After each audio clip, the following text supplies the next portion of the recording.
Thank you, Honorable Speaker, for the opportunity.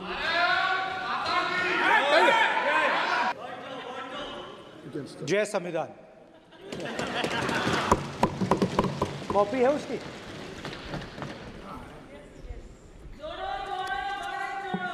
जय संविधान। इसकी हमने रक्षा की है। देश ने मिलकर संविधान की रक्षा की है और अच्छा लग रहा है अब कि हर 2-3 मिनट बीजेपी के लोग संविधान संविधान संविधान संविधान कह रहे हैं।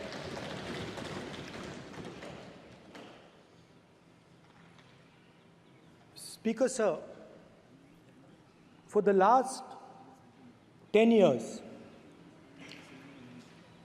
there has been a systematic attack on the Constitution, on the idea of India, and on anybody who opposed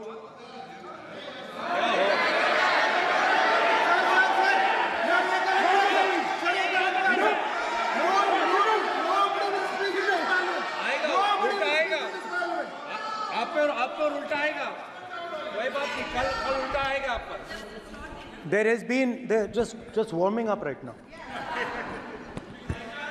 अभी warm up हो रहा है. तो there was a systematic, full-scale assault on the idea of India, on the Constitution, and also on millions and millions of people who resisted the ideas being proposed by the BJP, who resisted the attack on the Constitution. Many of us personally were attacked. In fact, some of our leaders are still in jail. Shame.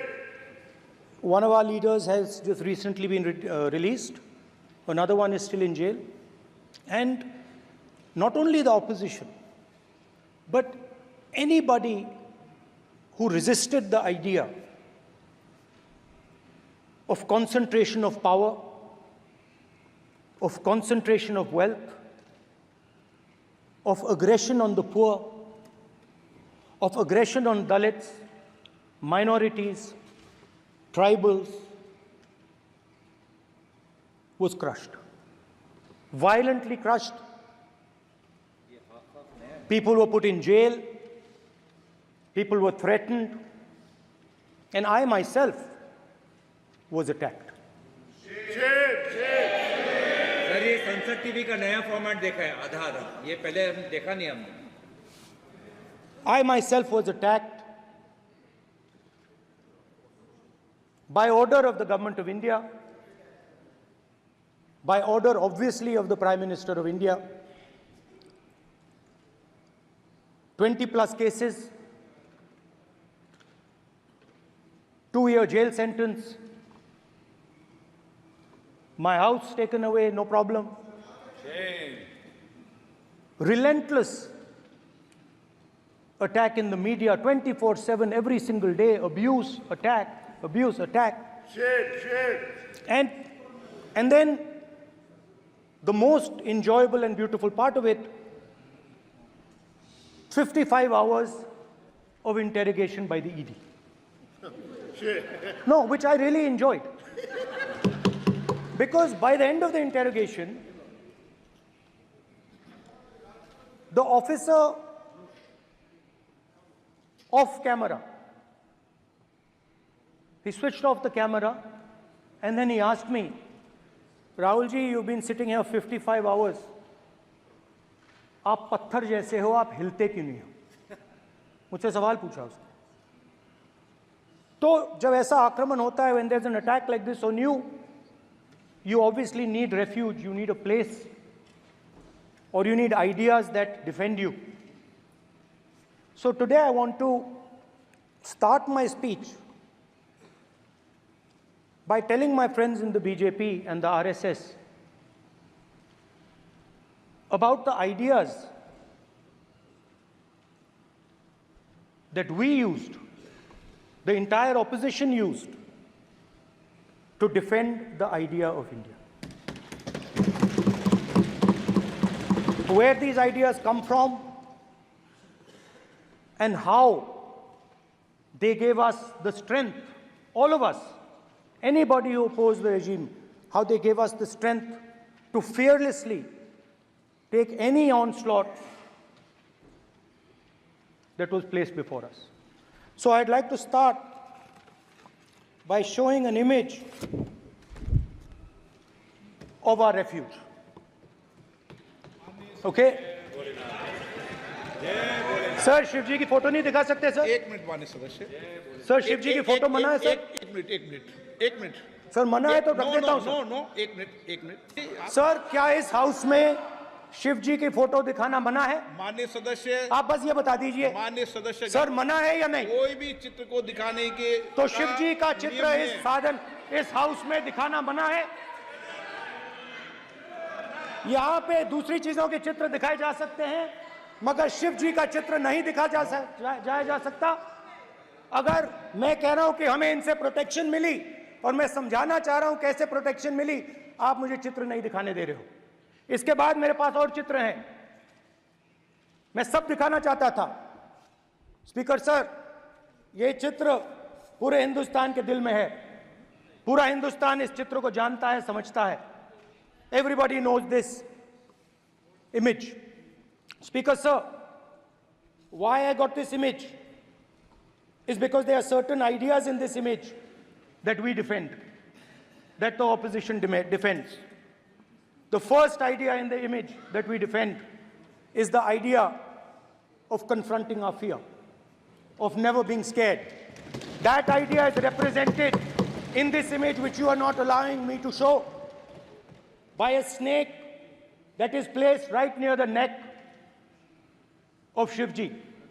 The idea behind that is never be scared of anything that you face.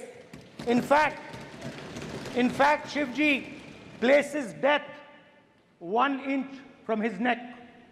And that is the spirit with which we fought when we were in the opposition. From this idea of resisting, we are still in the opposition, I know. I know that. And I'm happy and proud to be in the opposition. Because for us, there is more than power. There is truth. For you, there is only power. That is the only place you want to be. For us, there is truth. And this is a symbol of truth. So when Shivji places the snake near his neck, what he is saying is, I will accept the truth and I will not back down from the truth, and that is what we have said. After that, a new idea emerges. And of course, I cannot show Shivji's picture, but all of you know it. Behind the left shoulder of Shivji is the Trishul. Now, I would like you to understand that there is a reason that the Trishul, a weapon, has been placed behind the left shoulder. The Trishul is not a symbol of violence. It is a symbol of non-violence, and that is why it is placed in a place where Shiva cannot reach it with his right hand. If it was a symbol of violence, it would have been held in his right hand like this. It is a symbol of non-violence. That is why it is placed behind his left shoulder. When we fought the BJP, we were not violent. When we defended the truth, there was not an ounce of violence in us. Now, there is a third idea, and a very powerful idea that emerges from the idea of truth, courage, and non-violence. And that idea, of course, it is a symbol that many of you hate, but that idea is the Abhay Mudra, the symbol of the Congress Party, which, as you can see, is also in this image. And Jai Mahadev. And what that Rajnath Singh ji is looking very surprised. And what that Abhay Mudra shows, it is the next step of the evolution of the idea of facing the truth, fearlessness, and ahimsa. Satya and ahimsa, as Mahatma Gandhi used to say. And the Abhay Mudra is the idea that it is not good enough to just keep this internal. It is not good enough to not be scared. It is not good enough to use non-violence. It is also important that you make others not scared, that you help others become fearless, that you help others become non-violent. So in a sense, the Abhay Mudra is a projection from Shivji to the rest of the world about these two ideas. Of course, these two ideas were used by us, all of us, when we fought the British. And they were put forth by Mahatma Gandhi. The Prime Minister, of course, who has a direct connection with God, speaks directly to God. Yes, the Paramatma speaks to Modi ji's Atma directly. Unlike with all humans, we are all biological. We are born, we die, but the Prime Minister is a non-biological being. And the Prime Minister says Gandhi is dead. And Gandhi was revived by a movie. I mean, can you understand the ignorance? That Gandhi is dead and a movie revived the father of the nation. No, Gandhi is not dead. Gandhi is alive. Now, another very interesting thing I noticed. Hanji. That is not your problem. That is not your problem. It is not none of your business. It is not none of your business. And there's another thing I noticed. That it is not just one religion that talks about courage. In fact, all our religions talk about courage. So, here is the religion of Islam. Congress party ने शिवजी की photo दिखा दी है, गुस्सा हो गए. अब देखिए, please मान्य सदस्य आप तो इस्लाम में भी कहा गया है, मैं पढ़ता हूं. एड्रेस इधर करें. He said, एड्रेस इधर करें मान्य सदस्य. हाँ जी, सॉरी. इस्लाम में भी लिखा गया है, कुरान में, the prophet, peace be upon him, said, God said, have no fear. I am with you, hearing and seeing. मतलब इस्लाम में भी कहा गया है कि डरना नहीं है. और जब इस्लाम में दुआ मांगी जाती है तो दोनों हाथ से, दाएं हाथ से अभय मुद्रा दिखाई देता है. उसके बाद गुरु नानक जी की ओर चलते हैं.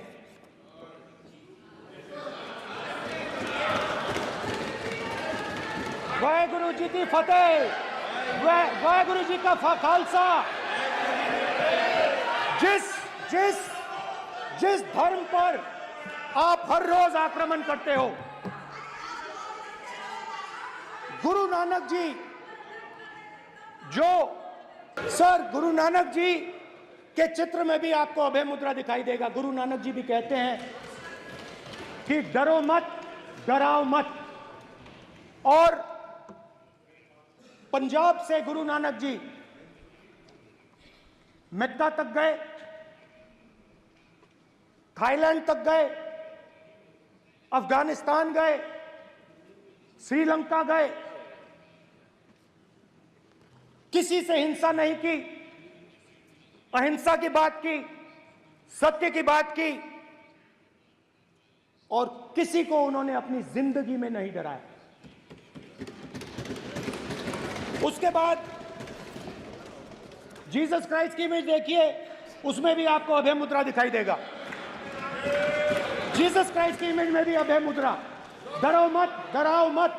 और जीसस क्राइस्ट ने कहा कि अगर आपको कोई थप्पड़ मारता है तो दूसरा गाल दिखा दो। उसके बाद बुद्ध भगवान, अभय मुद्रा।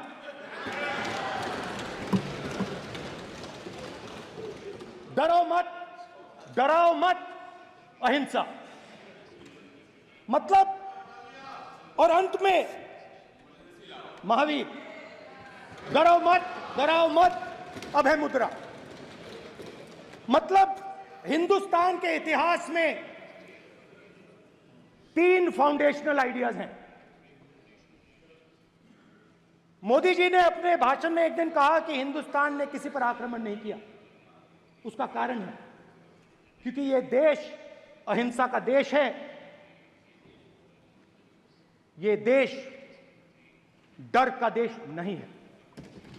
तो हमारे सारे के सारे महापुरुषों ने अहिंसा की बात की, डर मिटाने की बात की। डराओ मत।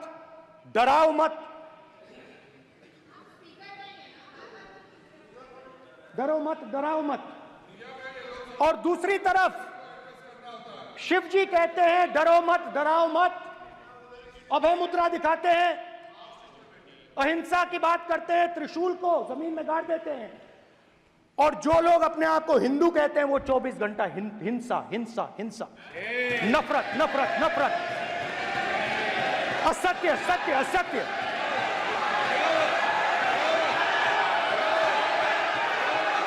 आप हिंदू हो ही नहीं।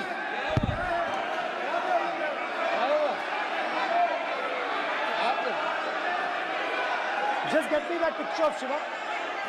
inside because of his Hindu धर्म में साफ लिखा है, सत्य के साथ खड़ा होना चाहिए, सत्य से पीछे नहीं हटना चाहिए, सत्य से नहीं डरना चाहिए।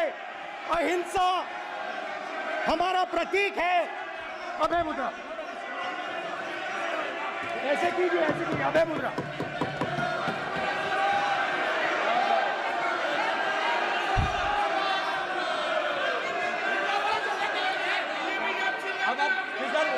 बिकॉज से कोई नहीं आएगा।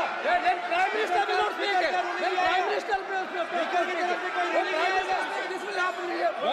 If you are doing this, it will repeat again. भाई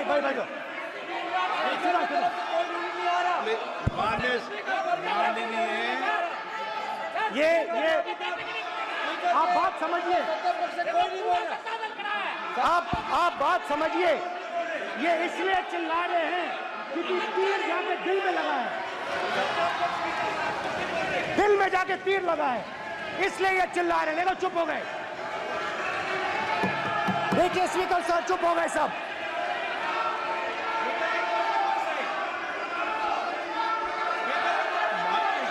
एक मिनट।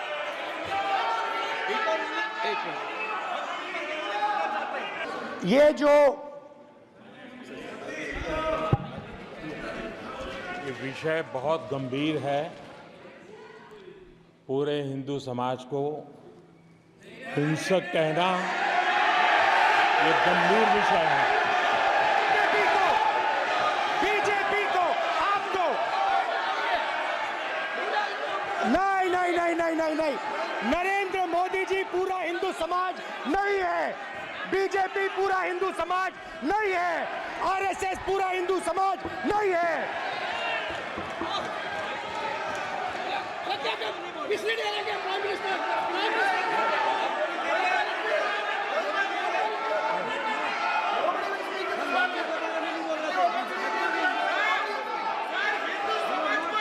भूपेंद्र यादव जी, ये ठेका नहीं है बीजेपी का। भूपेंद्र यादव जी बोलना चाहते हैं आप? ये सब हिंदू हैं यहाँ पे। अगर आप हिंदू धर्म के जो महापुरुष हैं, महापुरुष छोड़िए, अगर आप शिव जी को देखें तो क्या हो रहा है सर?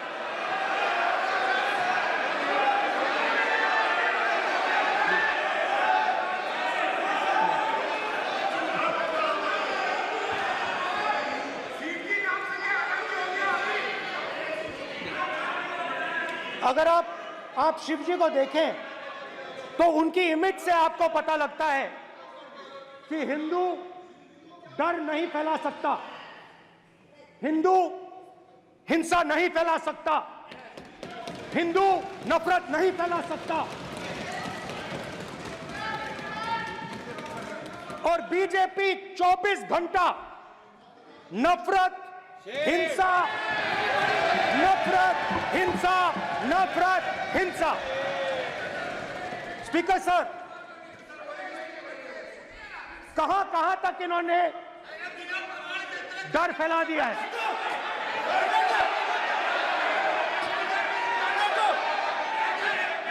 प्लीज प्लीज सर, कहां तक इन लोगों ने डर फैला दिया? मैं आपको अयोध्या से शुरू करता हूं।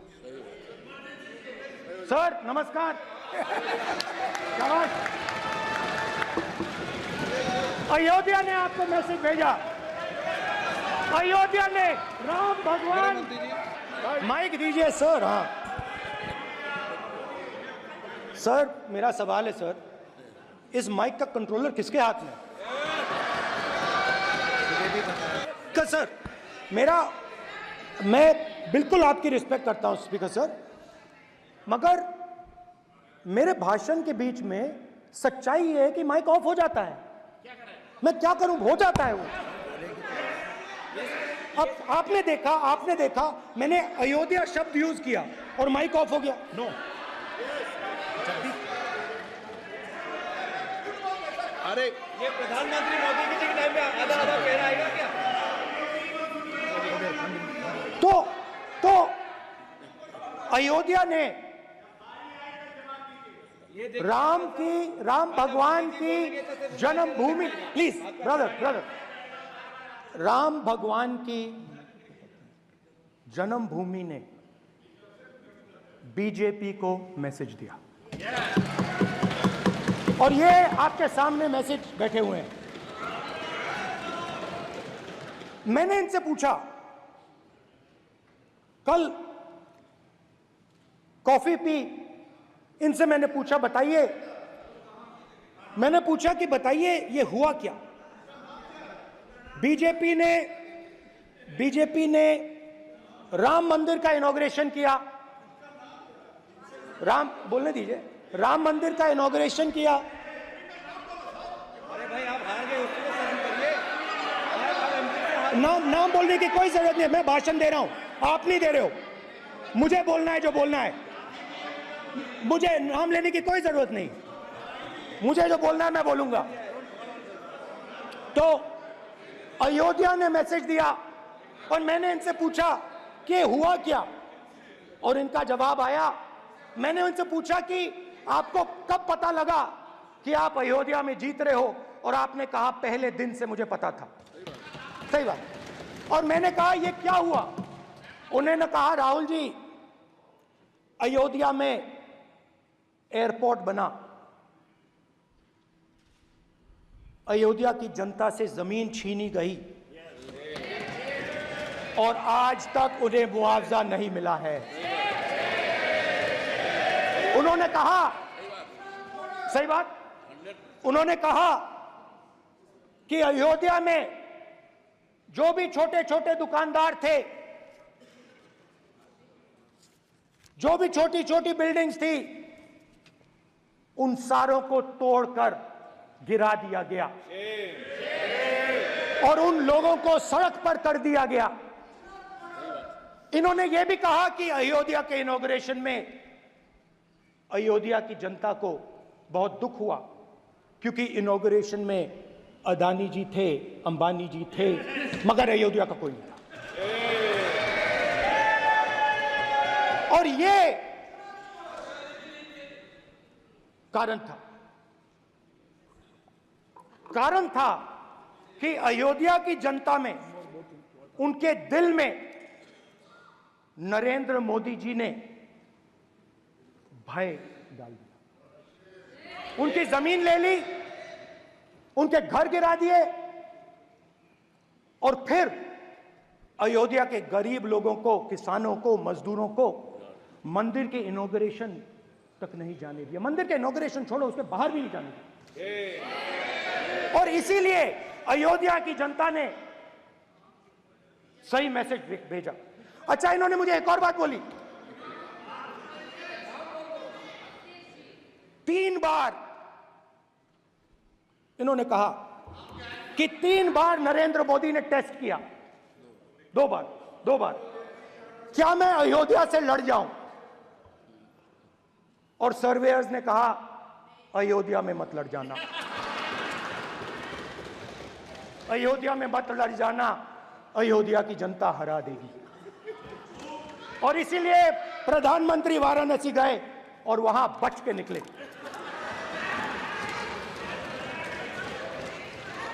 तो अयोध्या की जनता को डराया, पूरे देश को डरा दिया। मैं आपको बताता हूं, आज सुबह में आया, राजनाथ सिंह जी ने मुस्कुरा के मुझे नमस्ते की, और मोदी जी बैठे हैं, मुस्कुराहट नहीं, सीरियस, नमस्ते भी नहीं करते, कहीं मोदी जी ना देख लें, प्रॉब्लम हो जाएगी।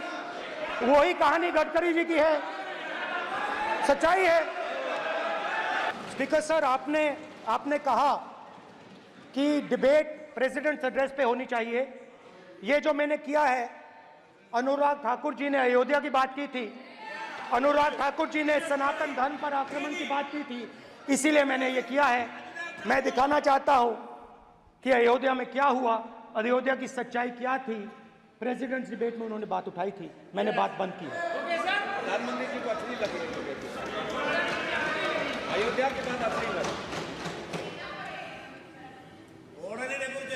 डर फैलाया और ऑपोजिशन का रिस्पांस एक साथ मिलकर भारत जोड़ो यात्रा, सारे के सारे ऑपोजिशन, पूरा देश एक साथ मिलकर कन्याकुमारी से कश्मीर तक चला। और जो आपने डर फैलाया, उसके बारे में यात्रा में बहुत कुछ सुनने को मिला। अभी तक याद है, सुबह 7 बजे 7-8 बजे की बात थी, यात्रा में चल रहे थे, एक महिला आती है, हमारे साथ चलती है, मेरा हाथ पकड़ती है और घबराई हुई सी थी। तो मैंने पूछा क्या हुआ, वो मुझे कहती है मुझे मार रहा है, मुझे मार रहा है। मैंने पूछा कौन मार रहा है, कौन मार रहा है? बेटी बचाओ, बेटी की दुविधा सुनाई दे रही, बेटी का दर्द नहीं सुनना चाहते, भारत की महिलाओं का दर्द नहीं सुनना चाहते। मैंने पूछा कौन मार रहा है, कहता है मेरा पति मार रहा है। मैंने कहा क्यों? कहती है सुबह का खाना नहीं दे पाई। मैंने कहा क्यों? खरीद नहीं पाई, महंगाई है, महंगाई है, खरीद नहीं पाई, खाना नहीं पका पाई, इसलिए मुझे मार पिट रही है। मैंने कहा बहन क्या करूं, कैसे आपकी मदद करूं? कहती हैं आप कुछ मत कीजिए, आप कुछ मत कीजिए, आप सिर्फ ये बात याद रखिए कि महंगाई के कारण हिंदुस्तान में हजारों महिलाओं को सुबह पीटा जा रहा है। उसके शब्द हैं, मेरे शब्द नहीं हैं। गैस सिलेंडर, महंगाई, तो आपने गरीबों को, महिलाओं को डराने का काम किया। शिव जी कहते हैं डरो मत, डराओ मत। आपने हिंदुस्तान की महिलाओं को महंगाई से हर रोज डराया है।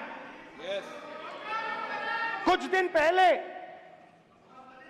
मैं पंजाब में अग्निवीर के परिवार से मिला, सुनिए, अग्निवीर के परिवार से मिला। छोटा सा घर था, छोटा सा घर था,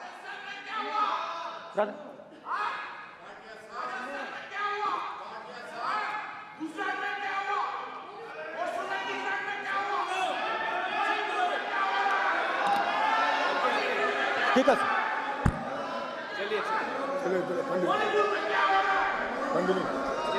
छोटे से घर में अग्निवीर शहीद हुआ, लैंडमाइन ब्लास्ट में शहीद हुआ। मैं उसे शहीद कह रहा हूं, मगर हिंदुस्तान की सरकार उसे शहीद नहीं कहती। नरेंद्र मोदी उसे शहीद नहीं कहते हैं, नरेंद्र मोदी उसे अग्निवीर कहते हैं। उस घर को पेंशन नहीं मिलेगी, उस घर को कॉम्पनसेशन नहीं मिलेगी, शहीद का दर्जा नहीं मिलेगा। और बेचारे बैठे हुए थे, 3 बहनें थी, एक साथ बैठी हुई थी, रो रही थी। आम जवान को पेंशन मिलेगी, जरूर दुख होगा, मगर हिंदुस्तान की सरकार आम जवान की मदद करेगी। मगर अग्निवीर को जवान नहीं कहा जा सकता। अग्निवीर यूज एंड थ्रो मजदूर है। और आप उससे कहते हो, उसको आप 6 महीने की ट्रेनिंग देते हो, 6 महीने की ट्रेनिंग देते हो। दूसरी तरफ चाइना के जवान को 5 साल की ट्रेनिंग मिलती है, राइफल लेकर उसके सामने खड़ा कर देते हो, उसके दिल में भय पैदा करते हो। एक जवान और दूसरे जवान के बीच में फूट डालते हो कि एक को पेंशन मिलेगी, एक को शहीद का दर्जा मिलेगा, दूसरे को नहीं मिलेगा, और फिर अपने आप को देशभक्त कहते हो। ये कैसे देशभक्त हैं?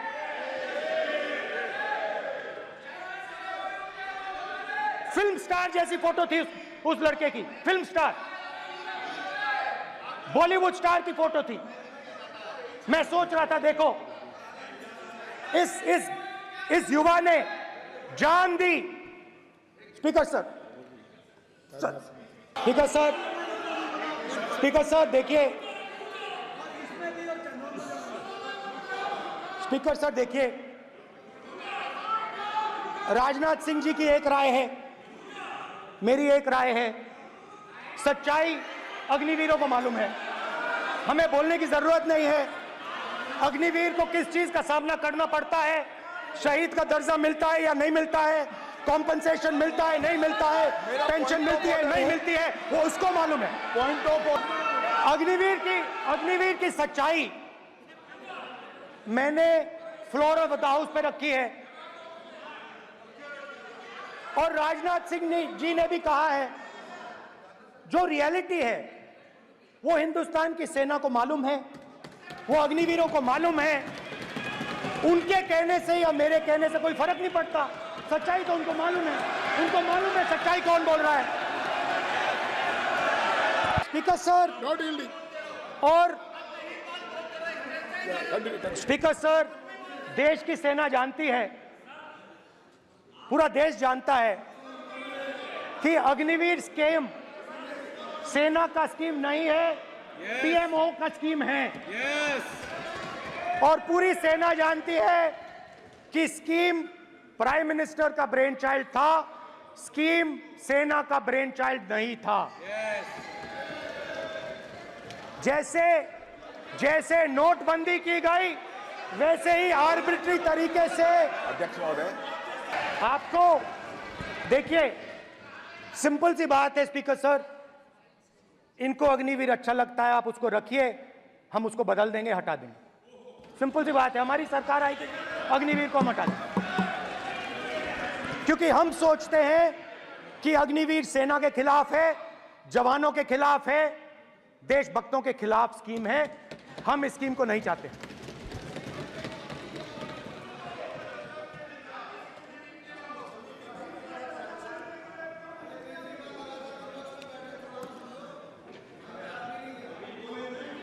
पहली बार हिंदुस्तान की हिस्ट्री में जनता से स्टेट्स छीने गए हैं। जम्मू कश्मीर लद्दाख से आपने पहली बार स्टेट छीना है। मणिपुर को आपने सिविल वॉर में डुबा दिया है। मणिपुर को आपने और आपकी योजनाओं ने, आपकी पॉलिटिक्स ने जला दिया है। और आज तक हिंदुस्तान के प्रधानमंत्री मणिपुर नहीं गए हैं। ऐसा लगता है कि मणिपुर हिंदुस्तान का प्रदेश नहीं है। प्रधानमंत्री के लिए मणिपुर स्टेट ही नहीं है। मणिपुर में सिविल वॉर हो ही नहीं रही है। और एक बार बयान दिया हमने, मतलब प्रेशर लगाया, हम गए, हमने प्रधानमंत्री से कहा एक मैसेज दे दीजिए, मणिपुर चले जाइए, जनता की वहां रक्षा कीजिए। नहीं,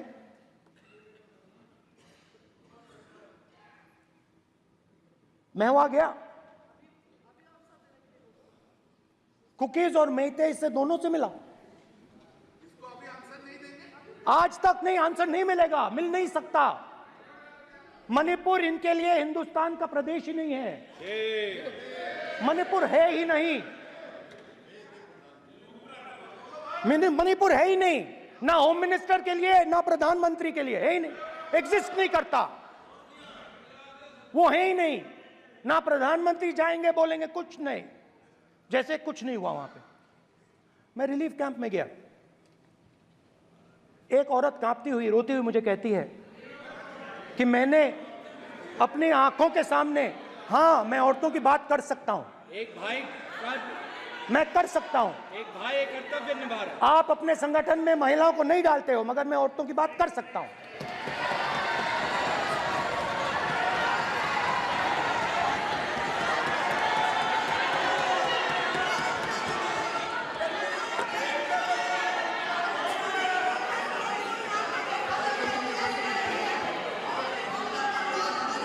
मुझे कहती है मैंने अपने आंखों के सामने, मेरे आंखों के सामने मेरे बच्चे को गोली मारी गई। मैं भागना नहीं चाहती थी, मैं मरना चाहती थी, उसके साथ मरना चाहती थी। मुझे घसीट के वहां से ले गए और फिर मेरे को अपने बच्चे की फोटो दिखाती है, कांपती हुई ऐसे फोटो दिखाती है। ये आपकी योजनाओं का नतीजा है। आपको शर्म आनी चाहिए।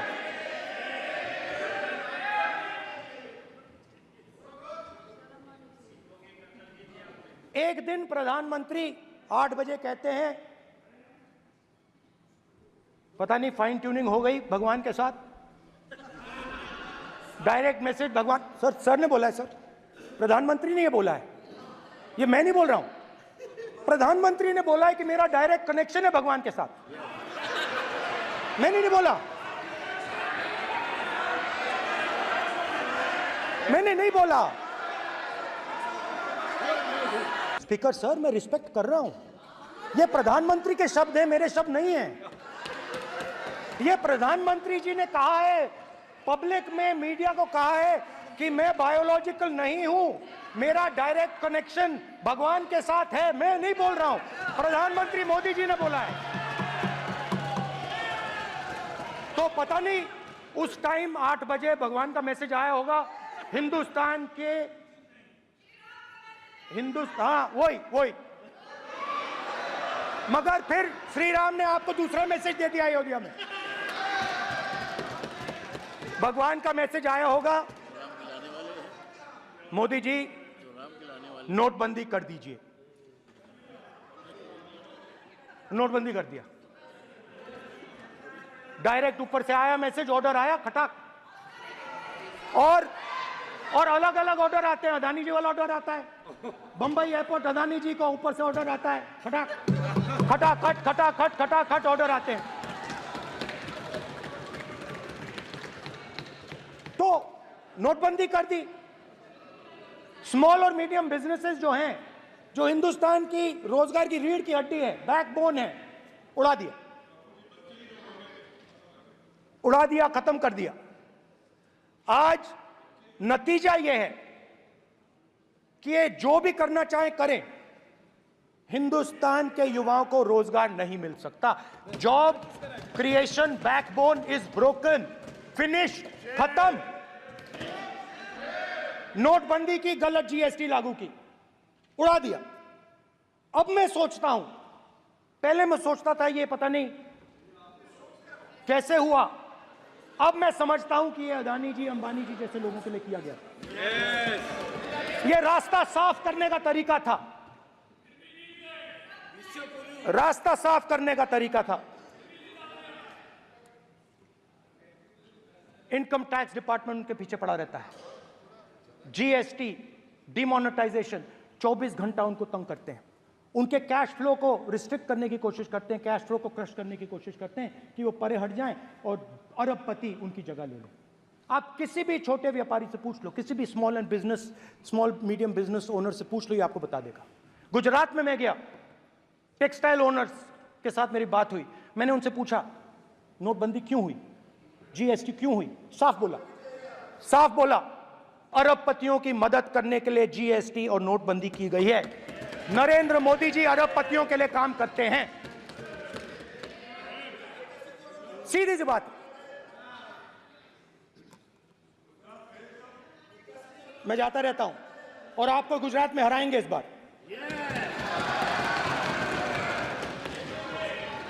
आप लिख के ले लो, आपको ऑपोजिशन इंडिया गठबंधन गुजरात में हराने जा रहा है।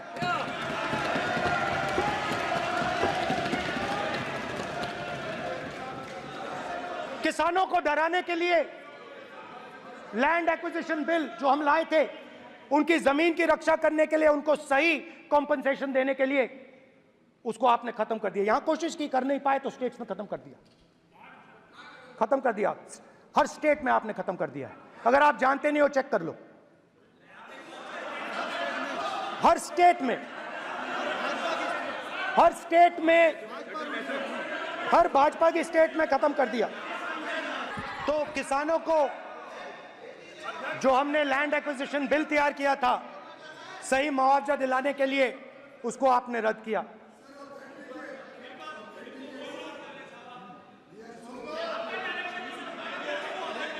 विल ऑथेंटिकेट कर देंगे, ऑथेंटिकेट कर देंगे। हम ऑथेंटिकेट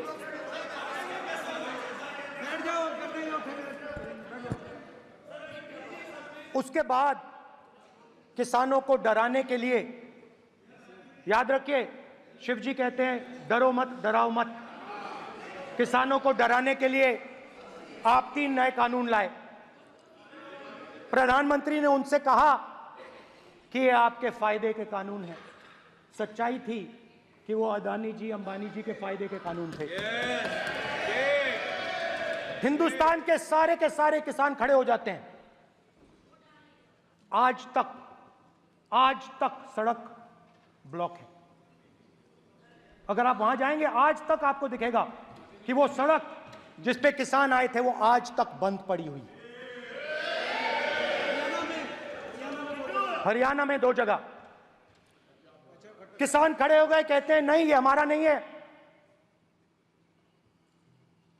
आप हमारे से हमारी मेहनत का फल छीनना चाहते हो, हम इस बात को एक्सेप्ट नहीं करेंगे। आप उनसे बात नहीं करते, आप उनको कहते हो, आप बात नहीं करते।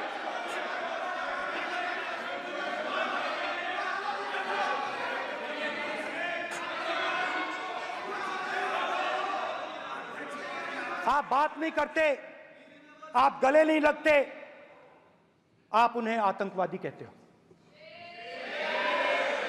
आप कहते हो ये सब आतंकवादी हैं। झूठ नहीं है, सच है।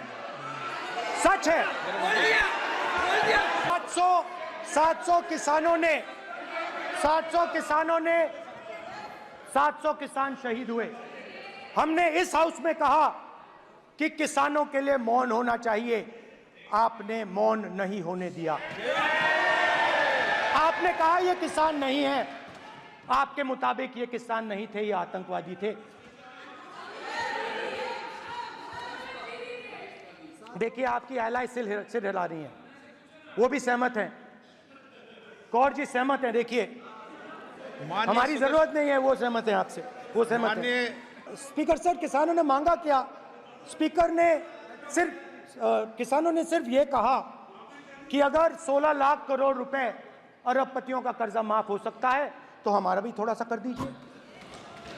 किसान ने यह कहा कि हर प्रोडक्ट के लिए सही प्राइस मिलती है, हमें भी एमएसपी दे दीजिए। और आप लोगों ने कहा किसान का कर्जा माफ नहीं होगा और एमएसपी नहीं मिलेगी।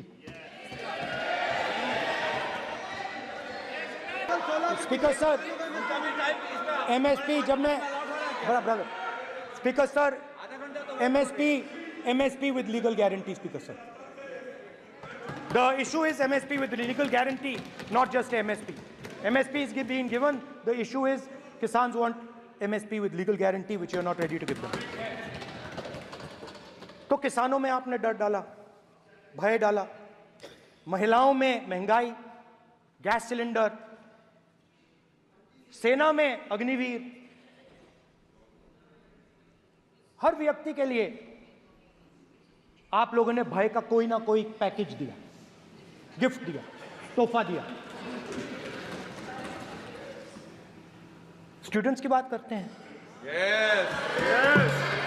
जो आप 2000 साल पहले की बात करते हो, थोड़ी सी भविष्य की भी बात कर देते हैं, इंडिया के फ्यूचर की बात कर देते हैं।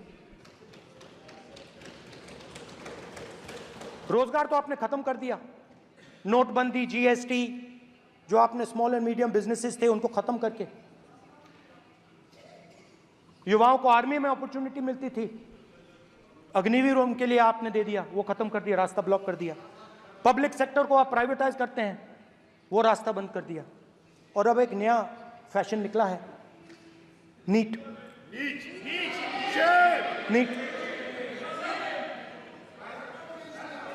प्रोफेशनल एग्जाम्स को आपने कमर्शियल एग्जाम्स में बदल दिया है। NEET is not a professional exam, NEET is a commercial exam. NEET में एक स्टूडेंट टॉपर हो सकता है, एक्सीलेंट स्टूडेंट हो सकता है, मगर अगर आप उसके पास पैसा नहीं है, मेडिकल कॉलेज में नहीं जा सकता। सिंपल सी बात है। नीट का पास मार्क 22% है। वो पूरा का पूरा एग्जाम, सर एजुकेशन मिनिस्टर पूरा का पूरा एग्जाम अमीर बच्चों के लिए बनाया गया है। कोटा में पूरे के पूरे एग्जाम को आपने सेंट्रलाइज किया। हजारों करोड़ रुपए बन रहे हैं, हजारों करोड़ रुपए बन रहे हैं। और कमर्शियल पेपर जो आपने बना रखे हैं, कमर्शियल एग्जाम्स, 7 साल में 70 बार पेपर लीक। प्रेसिडेंट्स एड्रेस में ना नीट की बात होगी, ना अग्निवीर की बात होगी, ये बातें नहीं होंगी। और हमने कहा, हम स्पीकर सर, हमने कहा कि एक दिन का डिस्कशन अलाउ कर दीजिए। हम आपके साथ खड़े होकर इसको रिजॉल्व करना चाहते हैं।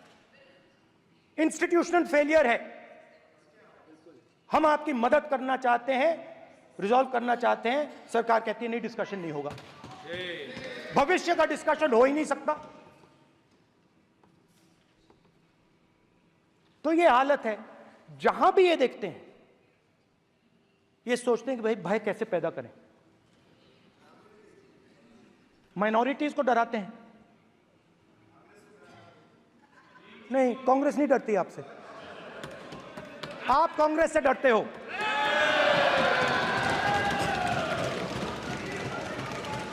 हिंसा, नफरत, माइनॉरिटीज के खिलाफ, मुसलमानों के खिलाफ, सिखों के खिलाफ, क्रिश्चियंस के खिलाफ। और माइनॉरिटीज ने क्या किया? माइनॉरिटीज ने क्या किया? हर स्फीयर में हिंदुस्तान को रिप्रेजेंट करते हैं, नाम रोशन करते हैं। पत्थर जैसे हिंदुस्तान के साथ एक साथ खड़े हैं, देशभक्त हैं।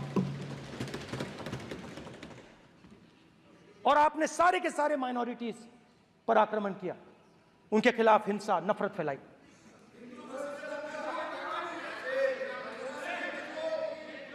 तो शिव जी कहते हैं सर देखिए मेरा वो हटा दिया आपने सर, वो देखिए सर हटा दिया, कैमरा से हटा दिया। चेहरा देख, चेहरा देख। ये सदस्य सर देखिए वापस आ गया सर, हटाओ। मान्य सदस्य ये देखो,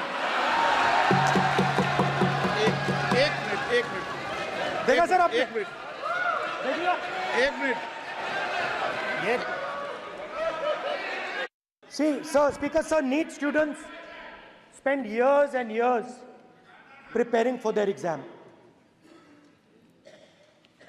Their family supports them financially, emotionally.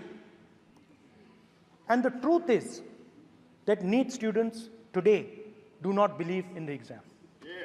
Because they are convinced that the exam is designed for rich people, not meritorious people.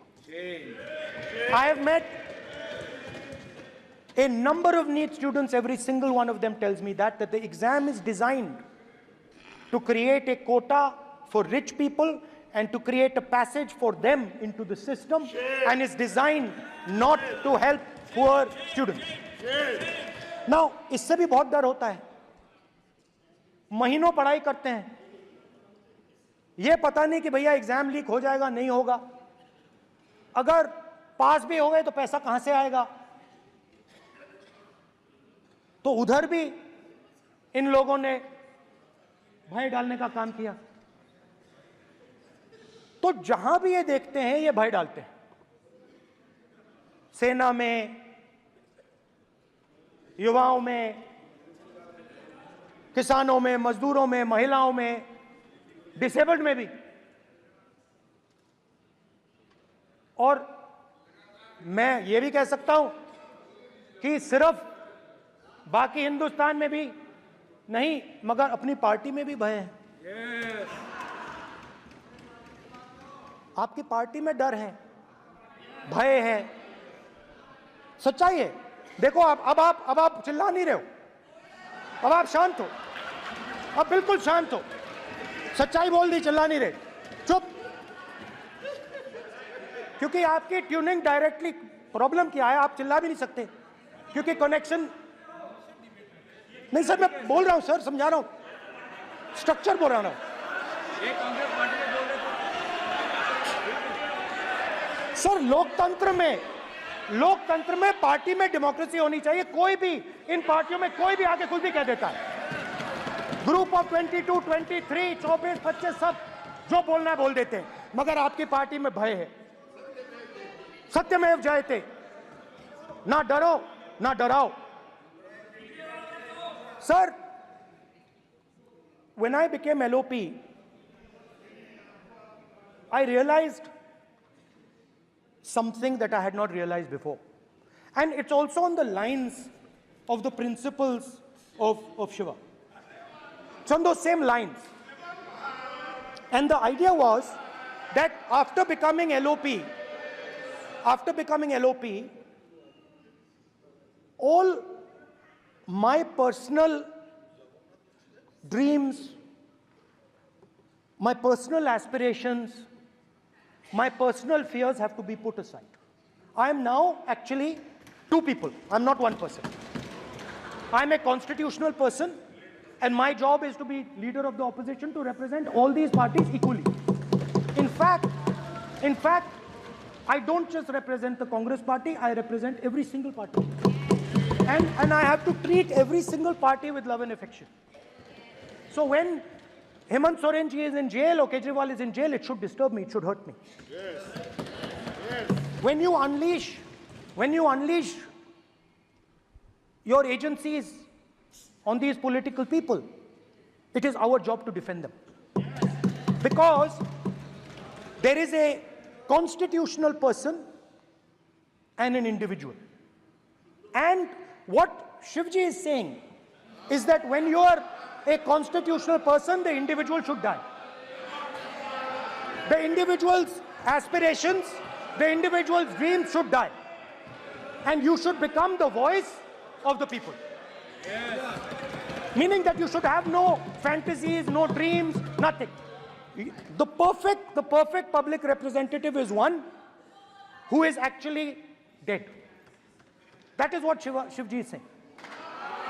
You understand? Now, Speaker sir. Speaker sir, now, my advice.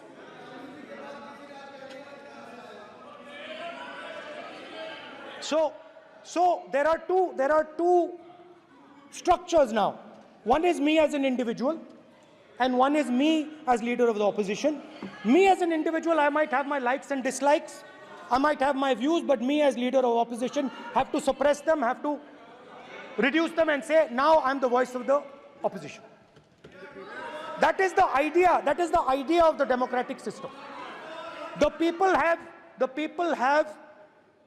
given me a responsibility, and that responsibility should overcome my personal likes, dislikes, aspirations. Now, Speaker sir, why I'm saying this? And forgive me for saying this. But when you were being put on that chair, I walked there to help you, to walk with you to the chair. And I shook hands with the Prime Minister, and I shook hands with you. And then I walked to your chair. And you are the final arbiter of the Lok Sabha. You're the final word here. What you say fundamentally defines Indian democracy. You don't allow us to speak, you allow us to speak, you allow them to speak, you don't allow us to speak. All these things define Indian democracy. Speaker sir, there are actually two people sitting in that chair. There is the Speaker of the Lok Sabha, the Speaker of the Indian Union, and there is Mr. Om Birla.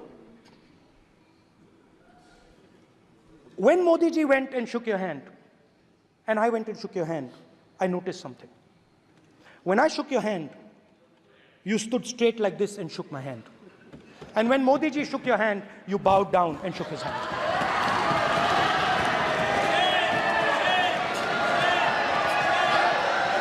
ये आसन के सामने आरोप है।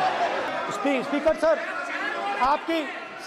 Sir, आपकी बात को मैं एक्सेप्ट करता हूं, स्पीकर सर। स्पीकर सर, आपकी बात को रिस्पेक्टफुली। बैठिए ना।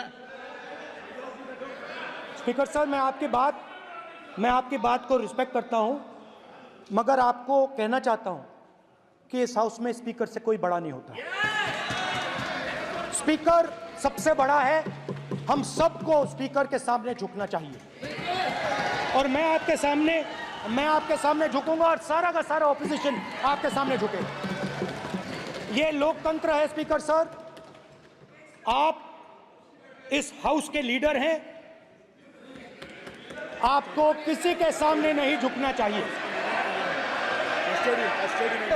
कस्टोडियन है, नेता प्रधानमंत्री है, स्पीकर को आप speaker is the last word. Speaker is अध्यक्ष and is the last word. अंत में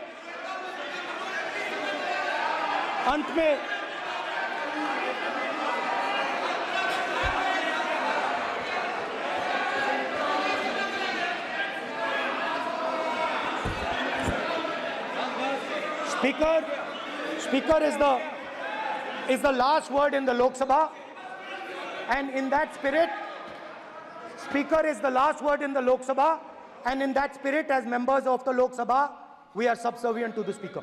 I believe that. Yes. Now, there might be people in this room who think they are not, but I think the entire opposition believes that we are subservient to you, sir. And we will listen to what you say, and we will bow in front of you. But the only thing I request, Speaker, sir, is it is important that there is fairness in this house. Yes. Now, I gave a speech, Speaker, sir, and it was interrupted throughout.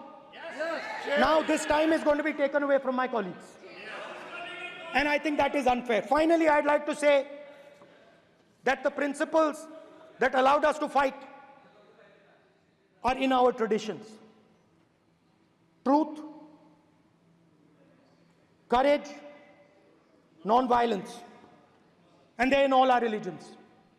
And what you have come to represent today is untruth, a complete lack of courage, and violence. And my recommendation to you, if you take it, this country has a government and you are the government.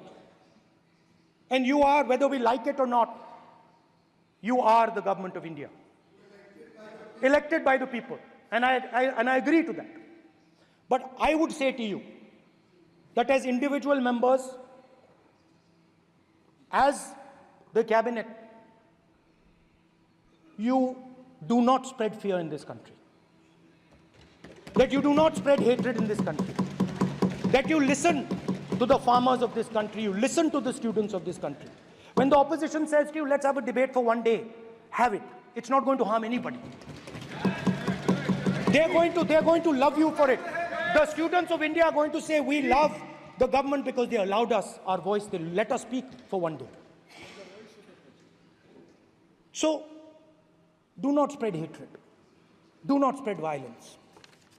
Do not be fearful.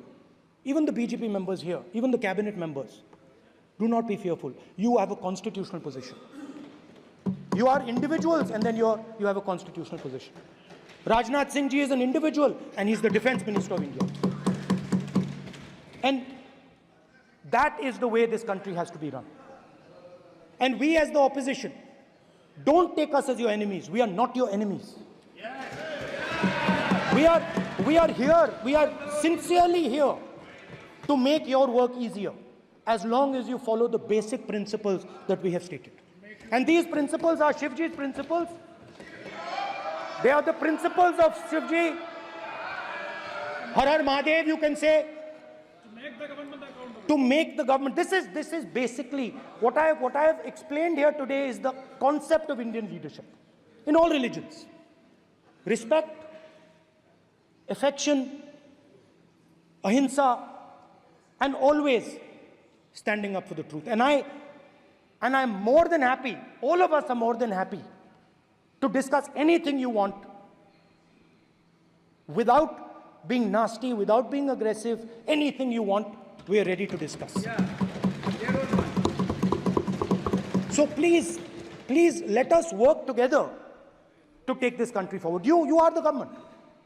We have to accept that. You got 240 seats. So, I congratulate you on that. At least accept it. Accept to kar lijiye. They're not happy. They're not happy. Not happy. They're not happy. Okay, you're not happy.